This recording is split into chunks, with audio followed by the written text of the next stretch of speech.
Buka Kejadian pasal yang pertama.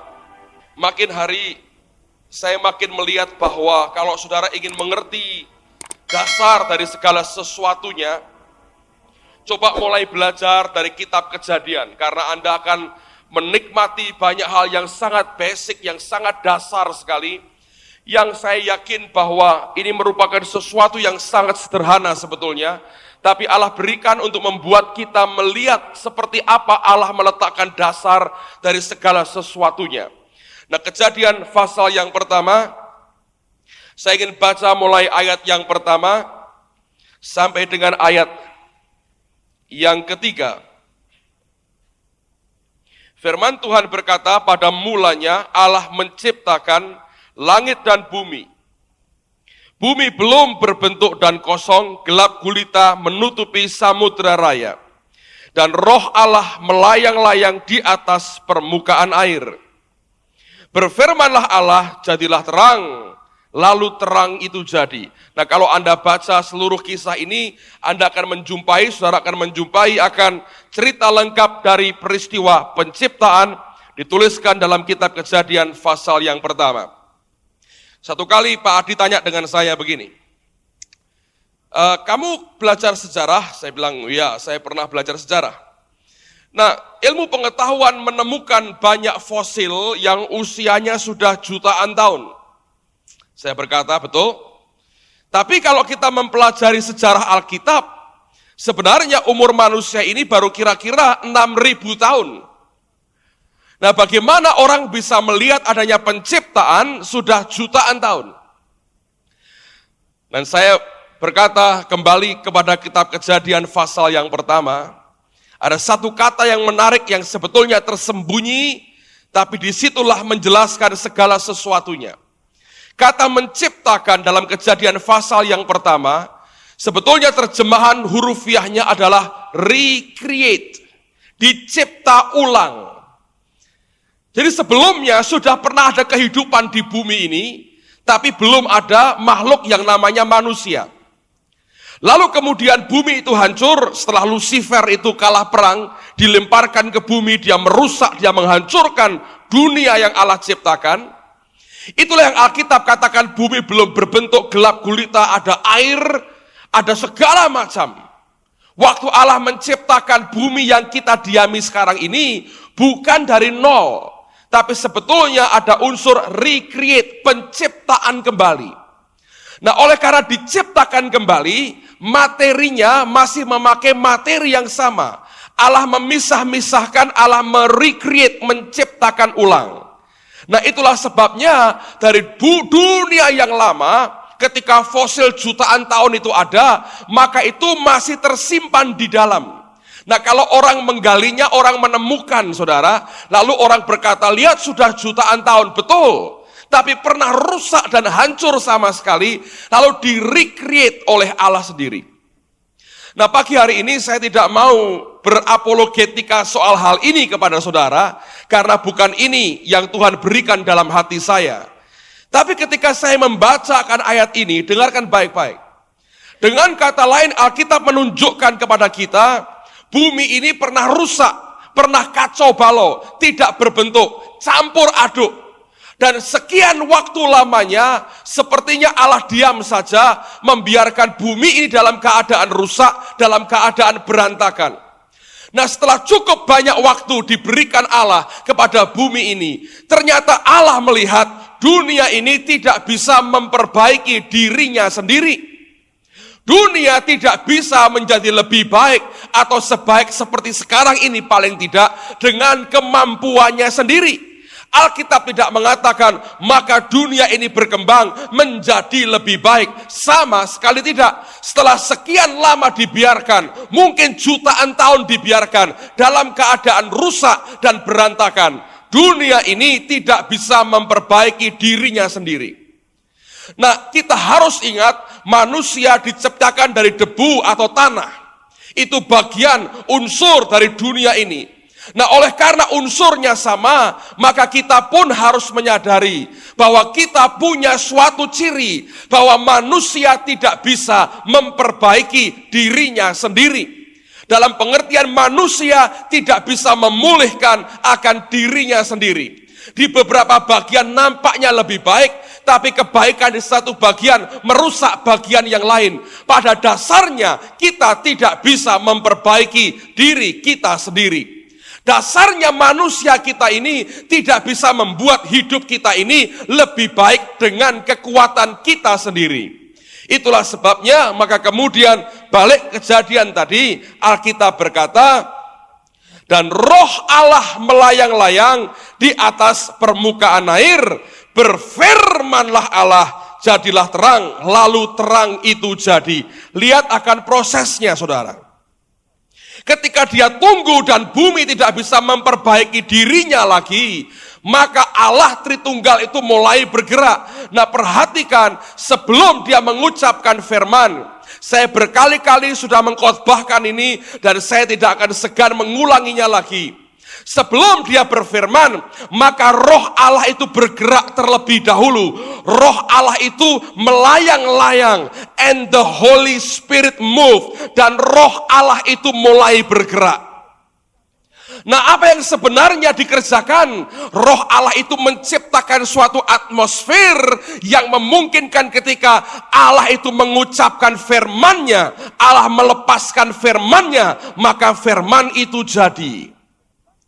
Dengan kata lain, kalau kita belajar dari Kejadian pasal yang pertama, dari 3 ayat pertama saja, saudara bisa melihat akan kuasa penciptaan yang luar biasa yang Allah sebenarnya berikan. Dan bahkan ini merupakan pola Tuhan, saudara. Kalau Anda pelajari seluruh Alkitab, dari Kejadian sampai Wahyu, Anda bertemu dengan pola yang sama. Sebelum firman-Nya diucapkan, sebelum terjadi apapun, maka rohnya yang harus bergerak terlebih dahulu. Nah, roh Allah ini menciptakan atmosfer, menciptakan hadirat yang begitu luar biasa. Nah, sedemikian rupa, sehingga di dalam hadirat dan atmosfer roh Allah inilah, kita ini menikmati perkara-perkara yang luar biasa, yang berasal dari Tuhan. Coba buka surat Efesus. Efesus pasal yang pertama, ayat yang ketiga. Efesus pasal yang pertama, ayat yang ketiga. Firman Tuhan berkata, terpujilah Allah dan Bapa Tuhan kita, Yesus Kristus, yang dalam Kristus telah mengaruniakan kepada kita segala berkat rohani. Di mana? Di dalam surga. Sebetulnya bukan di dalam surga. Karena kalau di dalam surga artinya di bumi ini kita nggak dapat apa-apa. Tapi terjemahannya adalah heavenly places, alam surgawi. Itu bukan hanya satu, tapi jamak atau lebih dari satu. Suatu kondisi di mana surga turun di tengah-tengah mereka. Disitulah sebetulnya semua berkat rohani Dia berikan buat kita. Betapa pentingnya orang percaya hari ini melihat bahwa kecuali roh Allah itu bergerak dahulu dalam kehidupan kita, tidak ada yang bisa terjadi secara luar biasa dalam kehidupan saudara dan saya. Orang Kristen hari ini harus bergaul sedemikian rupa dengan Tuhan, sehingga roh Allah itu membungkus akan hidupnya. Sehingga Allah yang maha tinggi lewat rohnya itu menguasai hidupnya. Pada waktu dia dikuasai oleh roh Allah, pada waktu itulah sebenarnya semua berkat rohani yang dia miliki, dia berikan buat kita.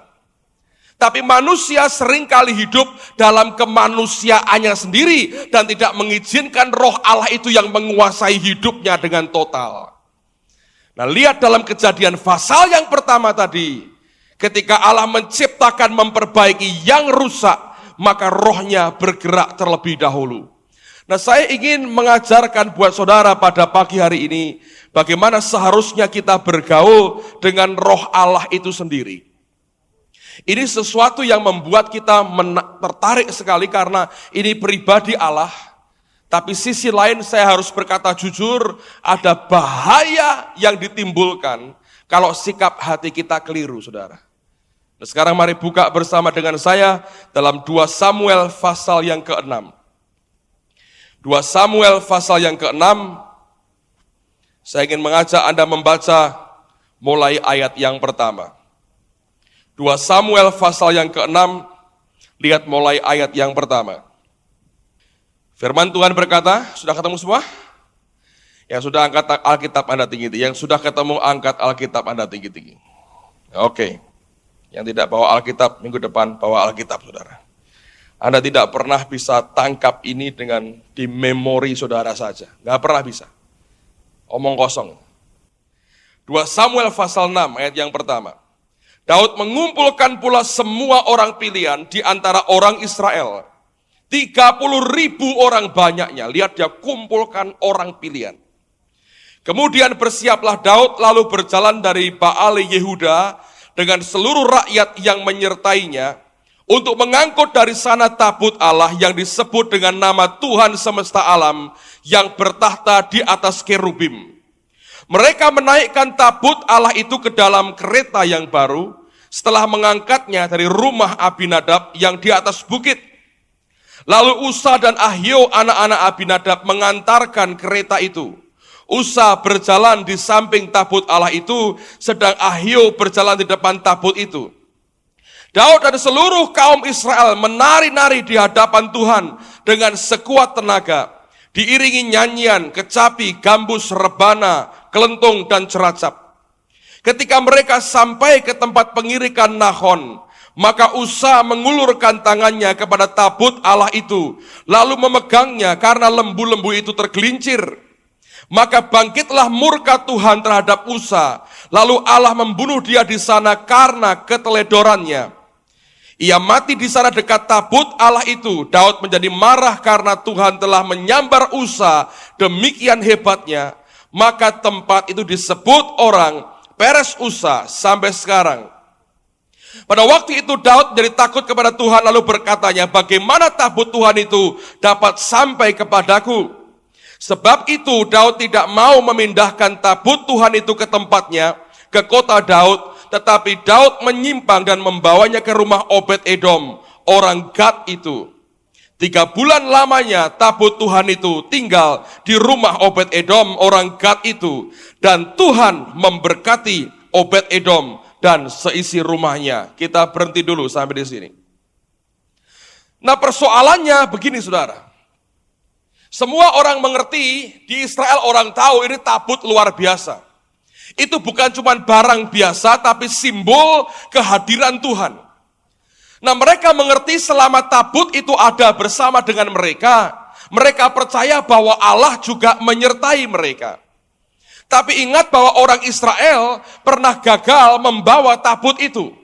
Waktu peperangan terjadi dengan orang Filistin, zaman Imam Eli, di mana Hofni Pinehas jadi imamnya. Waktu mereka kalah perang, Alkitab berkata, mereka punya ide. Mari kita ambil tabut Tuhan yang di Silo, kita bawa di tengah-tengah peperangan. Nah, Alkitab berkata, waktu mereka bawa tabut itu, mereka bersorak-sorai sampai bumi bergetar. Saya mau sampaikan, saudara, ini penting sekali buat kita. Orang-orang yang sudah terima roh Allah, yang percaya pekerjaan Roh Kudus, orang-orang yang karismatik, seringkali kita terjebak dalam roh agamawi. Kita mau bersorak-sorai, kita teriak-teriak, kita berseru, kita melompat-lompat, bukan karena keluar dari hati yang benar, tapi karena kebiasaan dan karena excitement yang dari jiwani, kegairahan yang dari jiwani. Waktu mereka bersorak-sorai, Alkitab berkata, bumi sampai bergetar, bumi goncang luar biasa, dan orang Filistin ketakutan. Tapi waktu mereka berperang, Alkitab berkata, yang mati hari itu lebih banyak dibandingkan sebelum mereka membawa tabut itu di tengah-tengah peperangan. Lalu kemudian Alkitab menceritakan tabut itu masuk kembali dibawa ke tempat orang Filistin. Nah, orang Filistin tidak ngerti apa-apa, dimasukkan ke kuil Dagon. Nah, hari berikutnya mereka melihat Dagon sudah rubuh. Mereka naikkan lagi, mereka belum ngerti. Kenapa? Karena mereka pikir ini Allah orang Israel sama dengan ilah mereka. Nah, hari berikutnya mereka melihat Dagon itu jatuh dan kepalanya terpenggal. Mereka sadar Allah Israel lebih besar. Lalu Alkitab berkata, Tuhan menulai mereka. Ada tulah yang mengerikan menimpa orang-orang Filistin. Lalu mereka panggil ahli-ahli nujum, dukun-dukun mereka dikumpulkan, tanya apa yang harus diperbuat. Mereka berkata, singkirkan saja, kembalikan ke tempat orang Israel. Berikan hormatmu kepada Allah Israel. Lihat, dukun-dukun tukang sihir di Filistin berani berkata, berikan hormatmu kepada Allah Israel. Nah, orang Filistin, orang kafir ini melakukan apa yang dia bisa. Ingat, mereka bukan anak Tuhan. Mereka membuat kereta baru, mereka tarik dengan lembu, lalu itu tabut ditaruh di atasnya. Lalu mereka berkata begini, kalau sampai lembu ini berjalan ke arah Israel, memang benar yang menghajar kita selama ini adalah Allahnya Israel. Tapi kalau dia menyimpang ke tempat lain, oh ini hanya kebetulan, bukan karena Allahnya orang Israel. Nah, pada waktu itu tidak ada satu orang pun dari raja orang Filistin yang berani mengendarai akan lembu itu, saudara. Mereka biarkan lembu itu bergerak sendiri, mereka ikuti dari belakang, mereka berikan akan semua korban berupa emas dan sebagainya, dan mereka mengikuti dari belakang. Kemana lembu itu pergi, mereka mengikutinya. Akhirnya sampai ke tanah daripada Yosua, dan mereka meninggalkan tabut itu. Tabut kembali ke tanah Israel, orang-orang Israel berbuat kesalahan, mereka buka tutupnya, mereka mau lihat isinya. Rasa ingin tahu sekian abad terpendam, mereka buka isinya, waktu mereka buka, Allah sambar mereka, mati begitu banyak. Sejak hari itu tidak ada orang yang berani sentuh, dan tabutnya ditaruh di rumah Abinadab, dan Allah memberkati keluarga itu. Sampai dengan zaman Samuel dan zaman Saul, tidak ada orang yang berani sentuh akan barang itu, saudara. Lalu kemudian Daud jadi raja atas Israel. Dia ingat akan tabut itu, dan dia berpikir dalam hatinya, mari kita angkat tabut itu, karena itu penting buat kita. Itu merupakan kehadiran Tuhan di tengah-tengah kita. Nah, apa yang terjadi? Ini kesalahan besar. Orang Filistin mengangkat tabut itu dengan kereta baru ditarik dengan lembu. Daud mengikuti akan pola yang sama.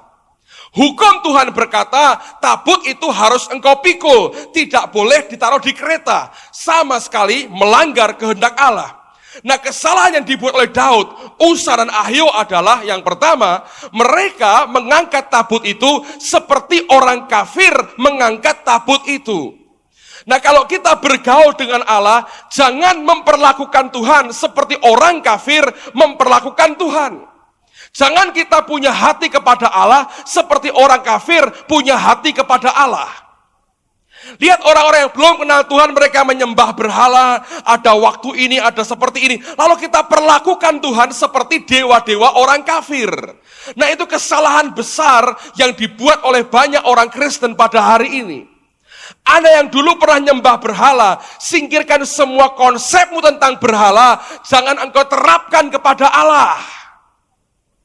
Nah, kalau kita bisa mengerti, mengenal Tuhan secara pribadi, Dia Allah yang berbeda dengan ilah-ilah itu. Apa perbedaan Tuhan dengan setan? Tidak ada yang bisa disamakan. Beda total sama sekali, saudara. Nah, seringkali kita memperlakukan Dia seperti orang kafir memperlakukan dewanya. Ingat, seringkali kita mencoba menyuap Tuhan seperti orang kafir menyuap akan patung-patungnya. Oh, si engkong ini kalau nggak saya kasih makanan pada tiap tahun sekali ngamuk katanya, ngimpeni. Saya mau beritahu, Allah nggak butuh nasi goreng kita. Seperti berhala-berhala butuh nasi goreng, lontong opor dan sambal terasi, saudara. Allah nggak perlu itu. Dia perlu hati kita. Persoalannya seringkali kita memperlakukan Tuhan seperti dulu kita memperlakukan dewa-dewa kita. Karena kita pikir Allah sama dengan patung-patung itu, saudara. Sama sekali berbeda. Amen, saudara. Ini kesalahan yang dibuat oleh Daud. Dia buat kereta, maunya baik, kereta baru, ditaruh lembu. Lebih kurang ajar lagi, Alkitab mengatakan, Usa dan Ahio dalam bahasa Inggrisnya drove, dari kata drive. Mengendarai kereta itu. Orang Filistin tidak berani mengarahkan Tuhan. Orang Kristen mengarahkan Tuhan. Sini loh Tuhan, gua beritahu jalannya ke sini. Dia bilang, gua ngerti. Nah, orang Kristen hari ini ngajari Tuhan, harus begini, harus begini, harus begini. Saya dengar Richard Robert berkhotbah bagus sekali. Dia berkata, setiap kali saya punya persoalan, saya selalu datang kepada Allah, saya berdoa, saya minta kepada Allah, saya beritahu Tuhan kebutuhan saya berapa, saya beritahu Tuhan cara memberinya sebaiknya begini, saya beri Tuhan kapan waktu yang paling tepat, saya beri Tuhan juga jumlahnya berapa. Dan dia berkata, puji Tuhan, dia tidak pernah dengarkan itu. Tidak pernah dituruti perkataan saya. Oh ya, saudara. Tidak usah dikte Tuhan dengan hidup kita seperti usaran Ahyo. Mereka kendarai kereta itu. Nah, waktu mereka kendarai sebetulnya Tuhannya siapa dong? Orang Filistin tidak berani mengarahkan Tuhan, orang Kristen mengarahkan Tuhan, saudara. Lalu kita atur Tuhan menurut maunya kita. Waktu lembunya tergelincir, dengerin baik-baik. Kenapa tergelincir? Karena manusia yang mengendarai Tuhan. Sepanjang dari Filistin ke tanah Israel, jauh lebih panjang perjalanannya. Tidak pernah Alkitab berkata lembu itu tergelincir karena Allah yang kendarai sendiri. Ketika kita mencoba mengendarai, kita mencoba untuk memerintah Tuhan. Pada waktu itu engkau akan tergelincir. Waktu tergelincir, tangannya diulurkan. Allah berkata, ini orang gak ngerti banget. Mati, saudara. Wes salah ora kroso, tangannya maju-maju. Kalau Allah sudah sekali, saudara, habis, saudara. Langsung dead, beku jantungnya, mati, saudara. Daudnya ngamuk. Alkitab berkata marah nggak? Marah. Ya marah kok disamber. Maunya gua kan baik. Orang Kristen mesti begitu kan, saudara? Sudah salah, orang pernah rumongso salah. Mesti kita ini paling benar. Coba siapa orang paling benar seluruh dunia? Kita. Masing-masing saya, ya kan? Tonggoku keliru, ini pendidik, keliru semua. Yang paling benar siapa? Saya. Ini Daud, orang yang kenal Tuhan. Bisa kayak begitu. Usah disamber, dia marah, sambil takut, saudara. Waduh, repot kalau begini. Terus serahkan ke rumah Obed Edom.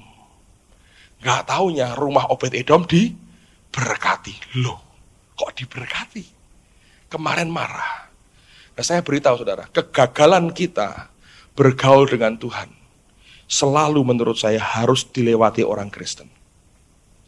Waktu Anda, dalam rohmu gitu. Kok begini, ini kok begini. Terus dia mulai mikir, sembahyang saudara. Salah aku berarti. Dengan Obed Edom diberkati. Gua disambar. Alkitab berkata dia menari-nari sekuat tenaga. Tuhan gak butuh itu. Yang di luar buat Allah itu nomor terakhir. Dia lihat cek dalam kita. Nah kalau gitu kita tidak usah menari Pak. Ya salah juga. Kita berkata harus memuji Tuhan dengan tarian. Tapi kalau hanya tarian tok, tapi hati kita keliru di depan Tuhan, saudara. Itu bukan sesuatu yang dia suka. Nah apa yang kemudian dibuat oleh Daud? Kita lihat ayat berikutnya. Buka lagi Alkitab saudara ini. Lihat ayat berikutnya. Ayat yang ke-12. Diberitahukanlah kepada Raja Daud demikian, Tuhan memberkati seisi rumah Obed Edom dan segala yang ada padanya oleh karena tabut Allah itu. Lalu Daud pergi mengangkat tabut Allah itu dari rumah Obed Edom ke kota Daud dengan sukacita.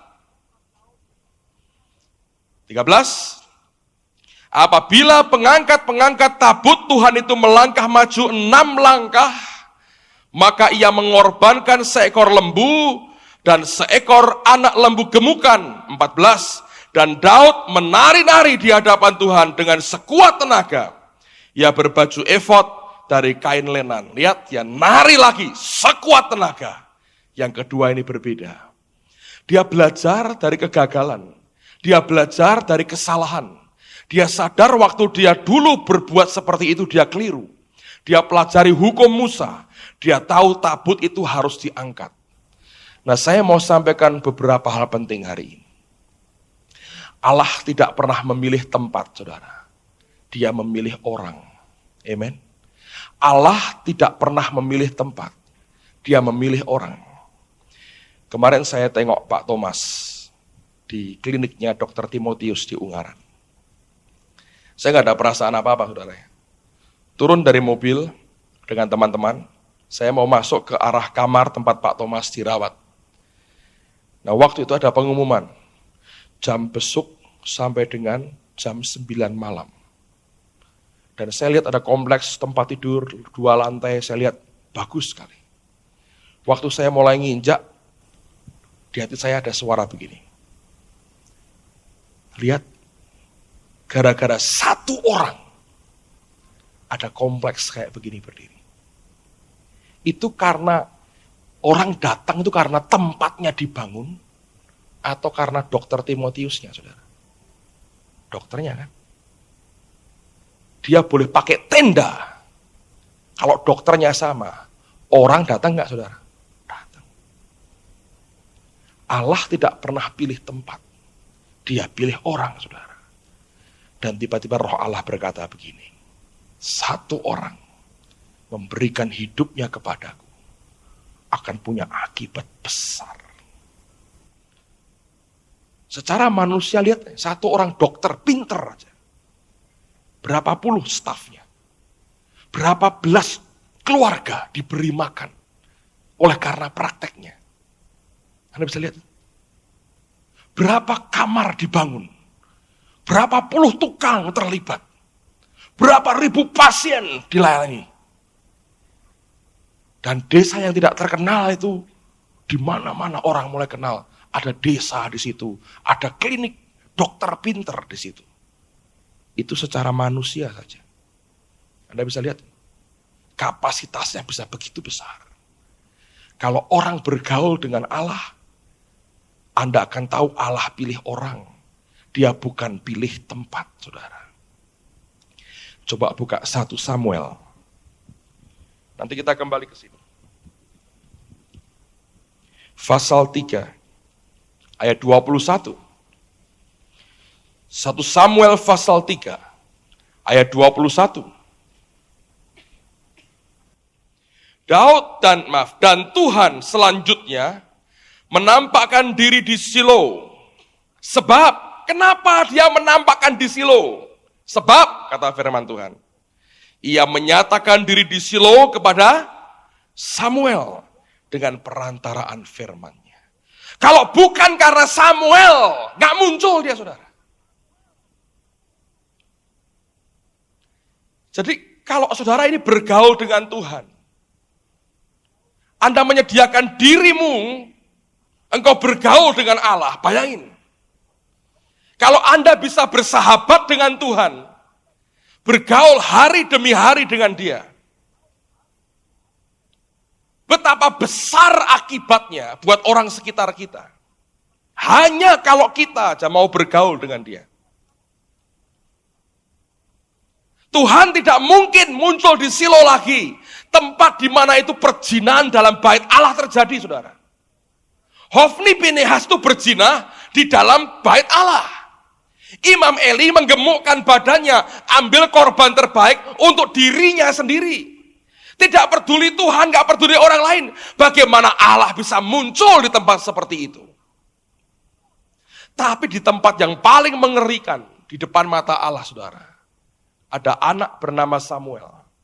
Dan firman Tuhan berkata, Tuhan muncul lagi di Silo.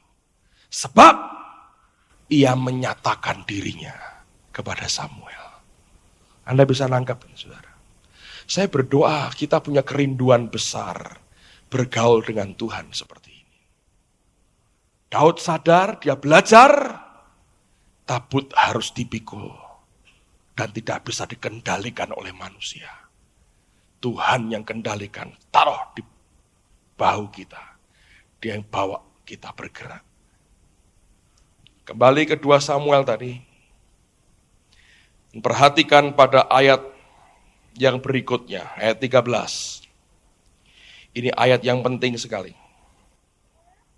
Firman Tuhan berkata, apabila pengangkat-pengangkat tabut Tuhan itu melangkah maju 6 langkah, Maka ia mengorbankan seekor lembu dan seekor anak lembu gemukan.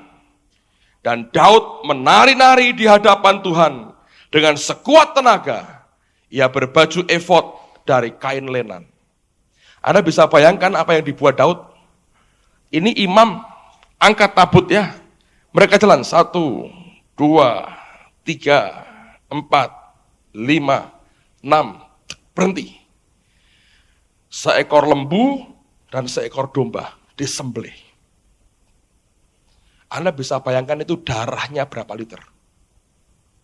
Dikorbankan. Dan waktu korban, jalan tempat imam itu melangkah. Darah di mana-mana. Tepat di depan tabut itu, darah di mana-mana. Selesai dipotong, dikorbankan, imamnya ngelangkah lagi. 1. Nah, waktu dia mulai melangkah, kakinya nyelup di mana, saudara? Darah. Anda bisa lihat. Dan waktu kakinya masuk di darah, dia jalan lagi 6 kali lagi. Waktu dia sampai ke 6, dia berhenti lagi, belum kering di kakinya. Korbankan lagi, 1 lembu, 1 domba. Darah lagi. Dia injakkan ke 7 lagi, masuk di darah lagi. Dicelupkan darah lagi, jalan lagi. Sepanjang jalan itu Anda akan lihat jejak kaki orang. Dan darah itu. Warnanya merah. Darah. Imamat berkata, the life is in the blood. Kehidupan itu ada di dalam darah. Dan itu yang sebetulnya Tuhan mau sampaikan hari ini. Kalau ada orang yang sedia memberikan, mempersembahkan hidupnya bagi dia.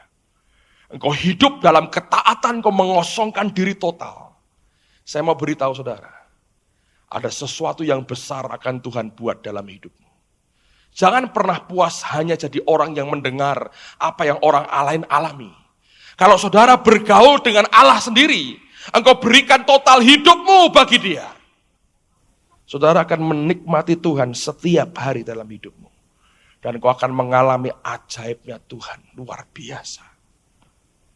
Hari Kamis lalu saya saksikan dengan teman-teman yang datang dalam kebaktian tengah minggu. Apa yang Roh Kudus kerjakan di Jakarta dalam minggu lalu. Saya mengucapkan terima kasih karena saudara membantu dalam doa. Tapi saya mau saksikan buat saudara, buat saya itu bukan pergumulan yang ringan. Ketika Tuhan perintahkan buat seminar di Jakarta dalam 3 bulan, tiap bulan 3 hari, 3 hari, 3 hari. Saya bergumul karena saya ini belum pernah, saudara. Saya belum pernah datang ke sebuah kota karena ide saya. Saya mau datang buat acara. Saya nggak mau begitu. Dari sejak melayani saya mau mereka undang saya. Anda bisa ngerti ya. Jadi saya nggak pernah berkata, undang saya dong. Enggak. Saya bergumul, saya bilang Tuhan, kalau engkau mau kenapa engkau nggak gerakkan beberapa orang di Jakarta untuk mereka tergerak buat seminar, antara saya tinggal datang dan melayani. Dia bilang tidak, aku mau kamu yang beritahu mereka. Akhirnya saya bergumul lama sekali. Terutama karena saya sebetulnya nguji hati dan menjaga begini saudara. Saya nggak mau karena nanti orang bilang, wih ini orang cari pelayanan sekarang ya. Minta dibuatkan seminar di Jakarta, mungkin cari duit ini. Saya nggak mau orang pikir saya cari duit karena ini banyak hamba Tuhan sekarang cari duit saudara. Ya, saya bukan berkata saya nggak perlu duit. Oh iya saya perlu duit, tapi saya nggak cari duit untuk motivasi pelayanan saya. Saya jaga betul itu, jadi saya bergulat dengan Tuhan cukup lama.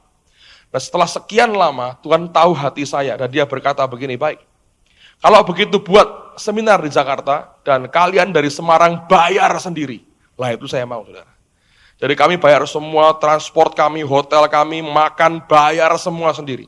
Dan saya bilang ini baik. Saya bilang Tuhan kalau begitu saya mau. Jadi tidak ada orang yang berkata, oh lu cari duit ya datang ke Jakarta. Enggak, karena kami bayar semua sendiri. Nah apa yang terjadi, saya telepon beberapa teman, mereka sepakat, lalu Anda masih ingat mungkin waktu Pak Yusak datang, beberapa orang Jakarta datang, kami rundingan sama-sama, tentukan tanggalnya. Dan akhirnya singkat cerita itu akhirnya terjadi. Saya mau beritahu saudara, saya belum pernah mengalami kegerakan roh seperti yang saya alami minggu lalu di Jakarta. Terlalu luar biasa. Sejak hari pertama, hadirat Allah begitu kuat. Kami sebetulnya hanya pengen 200 orang sebetulnya, hanya 200 orang. Tapi yang daftar akhirnya hampir double, hampir 400 orang. Kami sewa di Jakarta Design Center, sekali pakai 3 jam aja 1,5 juta. Jadi 3 hari itu 4,5 juta. Dan pada waktu itu panitia juga korban, mereka keluarkan uang dan sebagainya.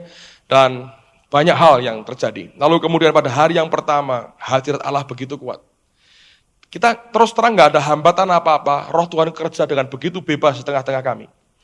Hari kedua lebih hebat lagi. Beberapa orang teman-teman dari Katolik, HKBP, orang GKI datang. Mereka cerita, waktu mereka baru masuk gedung itu sudah ngambang, kayak orang jalan di awan. Syok mereka, gak pernah ngalamin kayak gitu. Itu hadirat terlalu tebal sekali, saudara.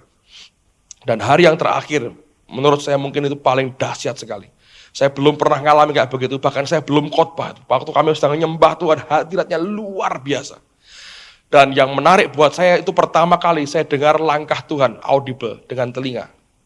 Saya pernah dengar suaranya itu audible, pakai telinga saya dengar suaranya. Tapi yang kali ini saya dengar langkahnya, heran sekali. Saya khotbahin langkah kaki Tuhan di Taman Eden yang membuat kita tidak membuat cawat. Dan Tuhan memberkati saya dibiarin dengar suara kakinya. Hari pertama saya udah dengar sebelumnya, tapi saya nggak ngeh gitu loh saudara, nggak sadar itu Tuhan. Lagi nyembah. Mimbarnya kan dari kayu ya, nggak terlalu tinggi lah, kira-kira sekian. Kecil.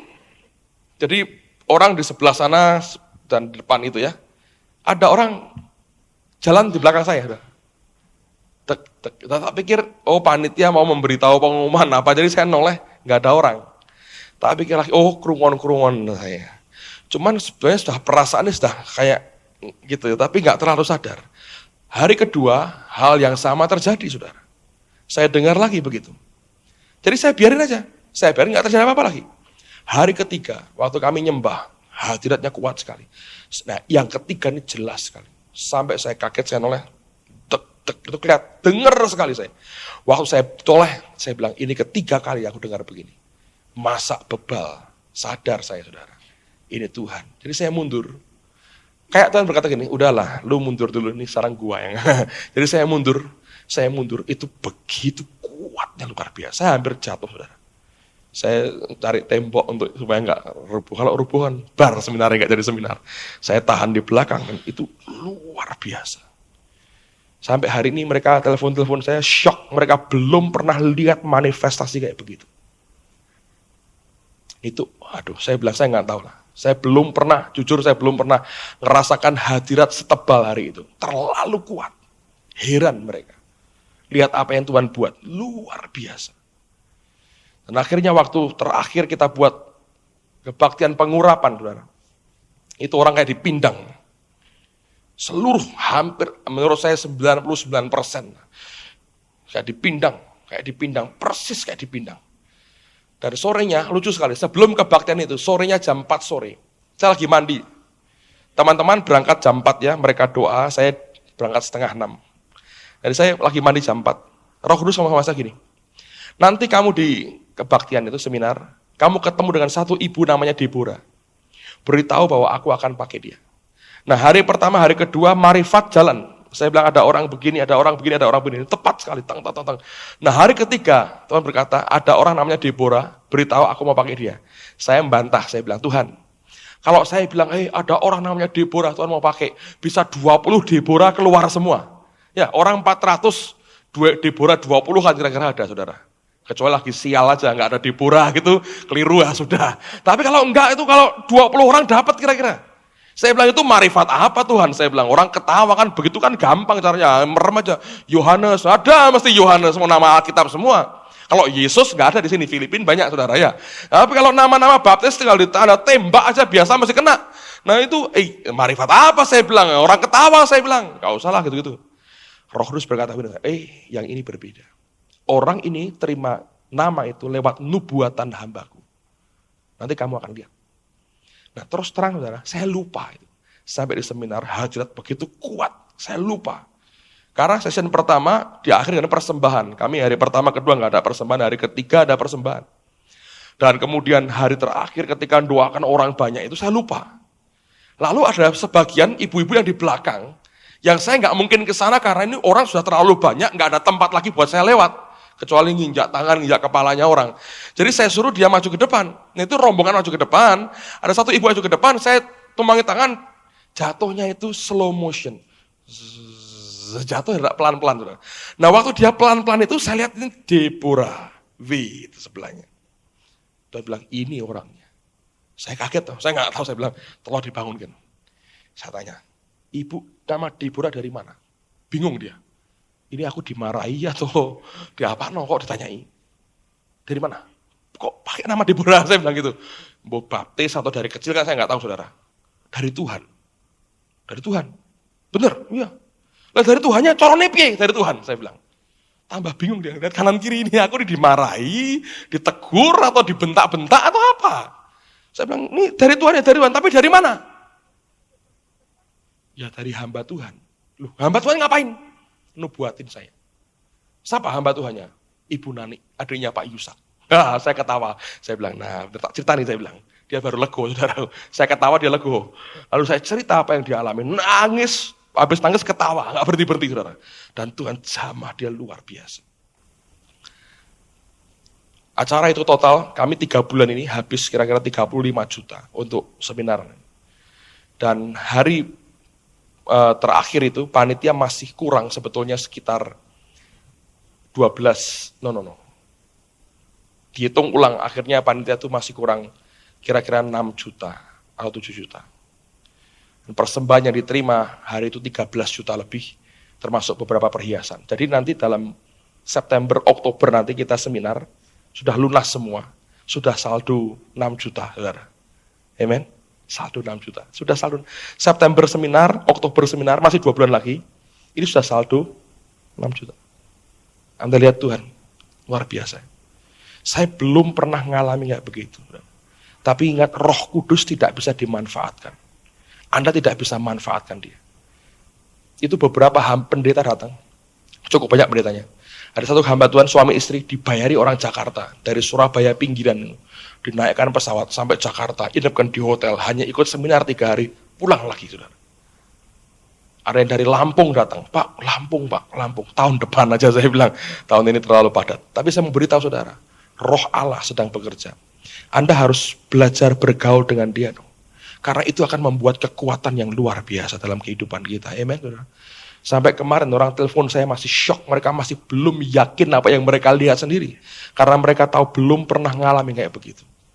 Doakan bulan depan tanggal 22, 23, 24 September di tempat yang sama. Saya mau melihat apa yang Roh Kudus akan kerjakan berikutnya. Karena dia selalu memberikan yang baru di tengah-tengah kita. Amen, saudara. Daud pernah buat kesalahan. Dia sadar akhirnya. Kecuali orang itu memberikan hidupnya. The life is in the blood. Kehidupan di dalam darah. Kalau engkau berikan hidupmu total bagi dia. Engkau berkata, Tuhan ambil hidupku, engkau persembahkan bagi dia. Engkau akan lihat bagaimana tabut itu bergerak. Kalau Anda baca dengan kejadiannya Salomo. Waktu Salomo pindahkan tabut itu, saudara. Dalam 2 Tawarikh, ini luar biasa. Di rumah Anda baca 2 Tawarikh pasal yang kelima. Nah, waktu Salomo mau memindahkan tabut itu, sebelum tabut itu bergerak, firman Tuhan berkata, dia mempersembahkan lembu dan domba dalam jumlah yang tak terbilang banyaknya. Anda bisa bayangin. Kembali ketika tabut itu mau bergerak, darah korban di depan. Tak terbilang sepanjang jalan menuju ke bait Allah. Darah semua.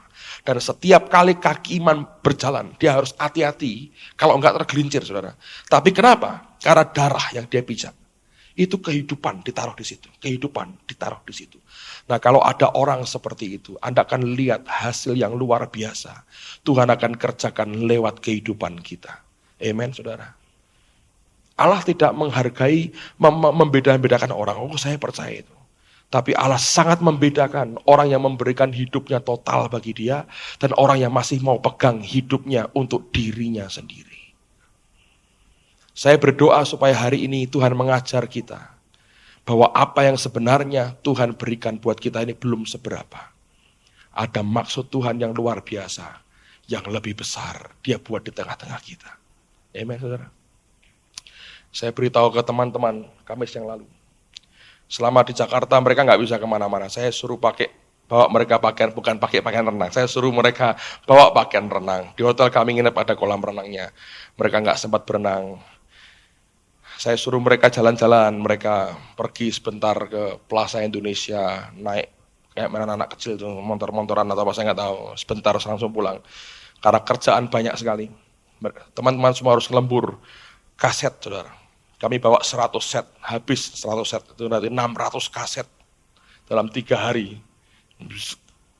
Dan saya tahu, saya berkata pada mereka, kalau kalian punya hati dan roh yang dipersembahkan bagi dia, satu hari ini kamu ngerekam khotbahnya Petrus Agung. Saya berdoa satu kali orang ngerekam khotbahnya Petrus Hasto. Setelah skripsinya selesai. Kalau enggak. Dia akan ngerekam Petrus Hasto khotbah. Mesti begitu dong. Gitu. Kalau skripsi belum selesai, kuliah dulu. Tahan berapa lama saya mau tahu. Itu mesti begitu. Saya berdoa satu kali orang cari kasetnya Hengki Kusworo gitu. Mesti kan begitu. Kasetnya Christian. Sudah ada di gereja, sudah ada 1-2 saya lihat. Chongsan juga ada kasetnya, saya lihat 1 saya lihat. Tapi saya berdoa supaya satu kali itu terjadi, saudara. Kenapa tidak? Siapa yang melarang? Siapa yang menghalangi? Enggak ada. Kalau hidup dipersembahkan bagi Tuhan, siapa tahu? Satu kali Tuhan akan berbuat seperti itu yang luar biasa. Charlie bisa memuji Tuhan. See His glory. Satu kali siapa tahu. Sekarang sudah mulai terjadi kan orang cari kesaksian Charlie di India. Charles Sebastian. Who knows? Siapa tahu. Tidak beda-bedain orang. Kalau yang potongannya kayak begini itu nggak bisa. Yang modelnya jahitannya kayak begini nggak bisa. Nggak ada. Dia cuma mau tanya, kamu mau persembahkan hidupmu ini? Ingat setiap kali tabut itu mau digerakkan. Yang di depan itu darah. Nah, waktu Salomo buat itu, sampai di bait Allah, Alkitab berkata, para imam tidak bisa masuk ke rumah itu. Karena hadirat Tuhan terlalu kuat. Untuk masuk, nggak sanggup sudah.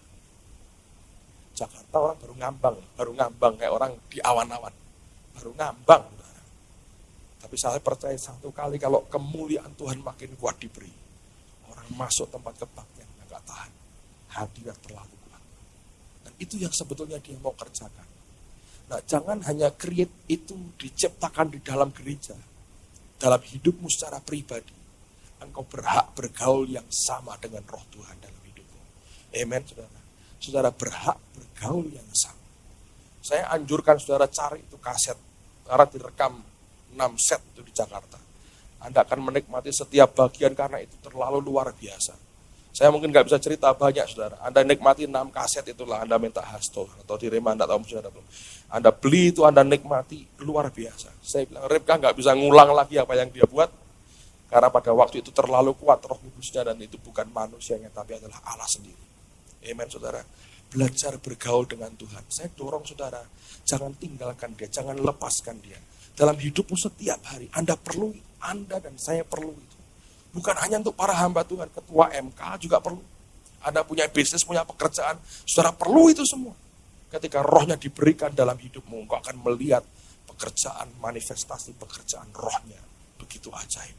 Yang terakhir, mari kita buka kitab Yosua. Saya sudah bacakan minggu lalu, saya mau ulang buat saudara pada hari ini. Yosua pasal yang ke-10, ayat yang ke-12. Dan ini harus jadi pola yang tidak bisa lepas dari hidup kita. Yosua 10, ayat yang ke-12. Lalu Yosua berbicara kepada Tuhan pada hari Tuhan menyerahkan orang Amori itu kepada orang Israel. Lihat, yang pertama dia berbicara kepada Tuhan. Lalu dikatakan ia berkata di hadapan orang Israel. Baru dia bicara di hadapan orang Israel. Matahari, berhentilah di atas Gibeon dan engkau bulan di atas lembah Ayalon. Maka berhentilah matahari dan bulan pun tidak bergerak sampai bangsa itu membalaskan dendamnya kepada musuhnya. Bukankah hal itu telah tertulis dalam kitab orang jujur? Matahari tidak bergerak di tengah langit dan lambat-lambat terbenam, kira-kira sehari penuh. Bayangin. Kuasa begitu besar alam ditundukkan, saudara. Tapi dari mana sumbernya? Dia pertama-tama berbicara kepada Allah, baru dia berkata di depan manusia. Anda tahu itu? Semua yang kita ungkapkan di hadapan Allah akan terwujud di hadapan manusia. Laban berkata ini dari Tuhan, aku tidak tahu baik atau buruknya. Ketemu dengan Yakub tidak boleh ngomong baik atau buruk. Sebagaimana yang engkau katakan di hadapanku, kata Allah, aku akan lakukan kepadamu. Ketika 10 orang berkata, tidak mungkin kami masuk. Yang 2 berkata, kami masuk ke Kanaan. Tuhan berkata, sebagaimana yang engkau ucapkan di hadapanku, itu akan aku lakukan kepadamu. Sebagaimana hidup kita bergaul dengan Allah, sejauh itu pula Dia akan lakukan waktu engkau berhubungan dengan manusia. Engkau punya hati yang melekat kepada Allah, belas kasihan Tuhan turun. Waktu engkau bergaul dengan manusia, engkau lihat kemurahan Allah akan melingkupi kehidupan saudara. Amen, saudara. Nah, ini prinsip. Jangan manfaatkan Tuhan dalam hidup. Biarkan Allah yang bergerak dan memberkati hidup kita. Amen. Tutup Alkitab, saudara.